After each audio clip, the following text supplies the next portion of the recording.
நட்பு விஷயமாக நபிகள் நாயகம் ஸல்லல்லாஹு அலைஹி வஸல்லம் ஒரு நல்ல நண்பனுக்கு உதாரணம் சொல்றாங்க. புகாரில வரக்கூடிய ஹதீஸ், அபு முசா அவர்கள் அறிவிக்கிறாங்க.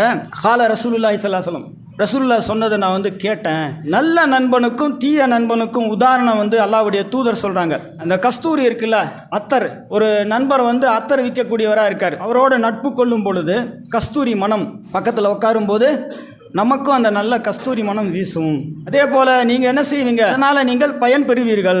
அதே மாதிரி அல்லாஹ்வுடைய தூதர் சொல்றாங்க, வாங்கி பயன் பெறலனா கூட நறுமணத்தை முகர்வீர்கள். தீய நண்பனை பற்றி அல்லாஹ்வுடைய தூதர் உதாரணம் சொல்றாங்க. கொல்லனின் உலை சுத்தும் போது அந்த நெருப்பு கங்கங்கள் அவன் உலை என்ன செய்யும், தீப்பொறி உங்கள் வீட்டையோ அல்லது உங்கள் ஆடை அதை என்ன செய்யும், எரித்து விடும், பால் படித்து விடும். கெட்ட வாடையை தான் நீங்கள் என்ன செய்வீர்கள், நுகர்வீர்கள் என்று அல்லாஹ்வுடைய தூதர் ஒரு அழகான உதாரணம். எவ்வளோ படிப்பினைகள் இதில் அடங்கி இருக்கு தெரியுங்களா? ஒரு கஸ்தூரி மனம்